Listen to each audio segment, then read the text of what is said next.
On Wednesday, the 19th of February 2020, around 8:30 a.m., a man killed his three children, aged 3, 4, and 6, by setting them on fire in the family car.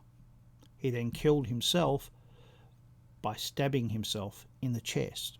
His wife, the children's mother, managed to get out of the car with serious burns, and she died later in hospital.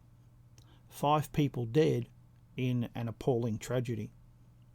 A tragedy is not something sad or upsetting as this news is. A tragedy is something that ends badly, that was always going to end badly, even though people thought it might have a different ending. It turns out to be inevitable. Was this inevitable? I don't know.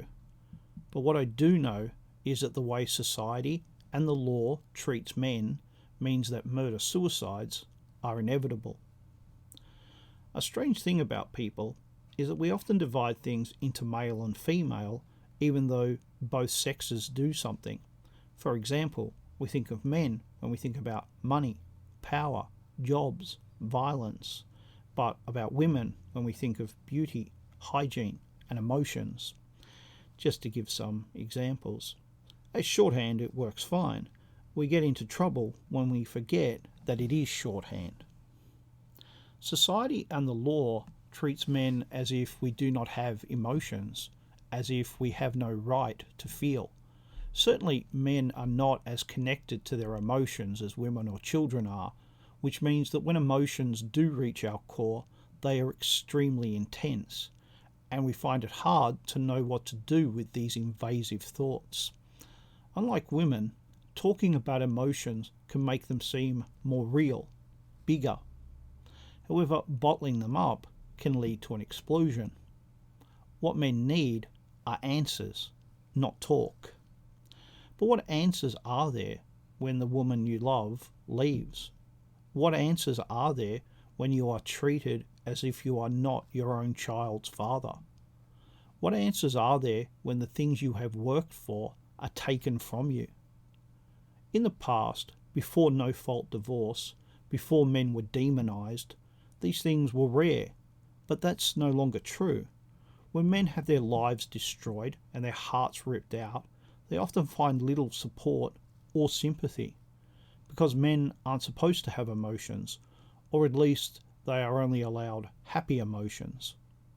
Sadness, hate, anger are all real emotions. They are not alien to the human experience.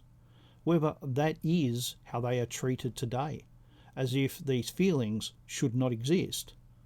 And that's wrong. What is also missing is charity. Christianity valued charity.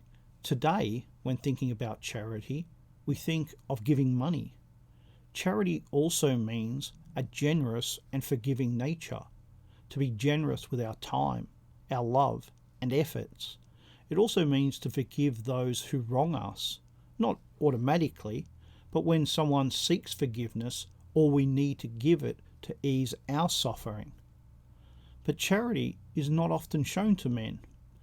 In time, that will also apply to women, and then in time to children. Everything is unforgivable. No room for charity at all. Men are increasingly not allowed to be human or to fail. The fact that failure is a part of life, that it is inevitable, means that this leads to explosions. The way men are being treated, and have been for decades, is totally unnatural.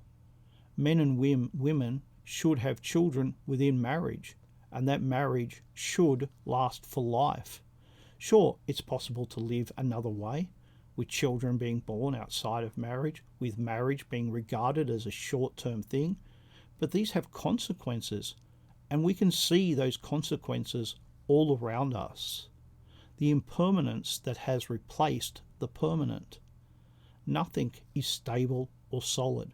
Instead, everything is hollow and cheap, including our relationships and our lives. That some men react violently to everything that they love being taken away from them should not be a surprise to any person who thinks.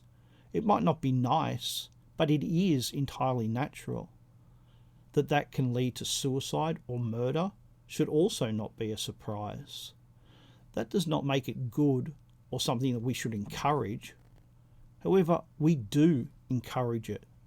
Every time we support the breakup of a family, we encourage this, because it is inevitable that at some point a man will be driven to these extreme measures. We need to stop creating these situations. Your children should not be taken from you. Your marriage should not be taken from you. That people are imperfect is true. That we do not always treat others as they deserve is also true. But in a world without charity, then we are all just enemies.